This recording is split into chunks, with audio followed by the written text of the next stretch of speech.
Мигранты из Таджикистана и Узбекистана провели митинг в Москве с требованием выплаты зарплаты. ООН приняла резолюцию с призывом к России о выводе войск с Украины. Таджикистан воздержался. Китайские власти представили свою мирную инициативу по Украине. Энтони Блинкен совершит визит в Казахстан, Узбекистан и Индию. Более 1000 работников компании Крокус Групп, в том числе выходцы из Таджикистана и Узбекистана, провели митинг у офиса компании в Красногорске с требованием выплаты заработной платы. В Москве 1000 мигрантов вышли на митинг против строительной компании Крокус Групп, в которой они работают, им уже 4 месяца не платят зарплату. Один из таджикских мигрантов рассказал радио «Зоди», не называя своего имени, что они не получали зарплату уже несколько месяцев. Он также добавил, что охранники Крокус Групп для разгона протестующих стреляли из травматического оружия в воздух. Рабочие рассказали, что они участвуют в строительстве жилого комплекса «Левобережный». Холдинг «Крокус Групп» принадлежит азербайджанскому бизнесмену Уразу Агаларову. Представители компании пообещали, что выплатят зарплату в начале марта. Ранее сотрудники не раз жаловались на то, что им задерживают выплаты зарплаты. Генеральная ассамблея ООН поддержала предложенную Украиной и ее союзниками резолюцию, которая призывает Россию прекратить боевые действия на украинской территории и вывести оттуда войска. Трансляция заседания Ассамблеи велась на медиаресурсе ООН. Об этом также сообщается в Твиттере ООН.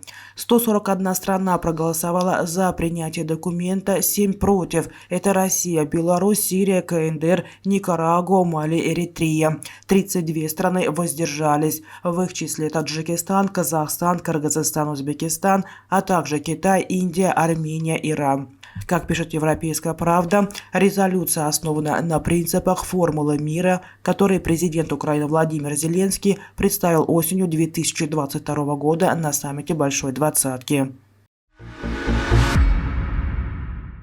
Китайские власти призвали к прекращению огня и началу мирных переговоров между Россией и Украиной в рамках своей мирной инициативы, текст которой опубликован на сайте МИД КНДР в пятницу 24 февраля. Мирный план Китая включает в себя 12 принципов, которые, по убеждению авторов, должны способствовать окончанию войны Российской Федерации против Украины.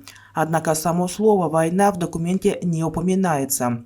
В английской версии документа авторы используют слова «конфликт» и «украинский кризис».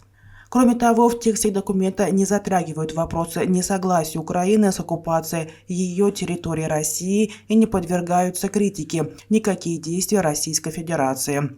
Пекин лишь указывает, что суверенитет, независимость и территориальная целостность всех стран должна быть эффективно защищены.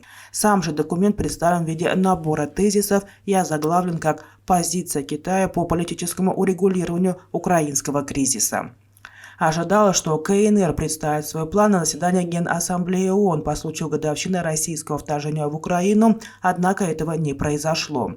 Кроме того, Китай воздержался от голосования о подписании резолюции с требованием к Российской Федерации вывести войска из Украины, принятой на заседании подавляющим большинством голосов. Госсекретарь США Энтони Блинкен совершит визит в Казахстан, Узбекистан и Индию с 28 февраля по 3 марта 2023 года. Как сообщили в Госдепе США, 28 февраля Блинкен прибудет в Астану, где обсудит двустороннее сотрудничество с высокопоставленными казахстанскими чиновниками. Позже Блинкен примет участие в министерской встрече глав внешнеполитических ведомств стран Центральной Азии и США в формате С5+1. Казахстан, Кыргызстан, Таджикистан, Туркменистан, Узбекистан плюс США. Министр вновь подтвердит приверженность Соединенных Штатов независимости, суверенитету и территориальной целостности стран Центральной Азии. На полях заседания С5+1 запланированы отдельные встречи Блинкена с главами МИД этих стран для обсуждения региональных и двухсторонних вопросов повестки дня. Вслед за Астаной госсекретарь США отправится в столицу Узбекистана Ташкент.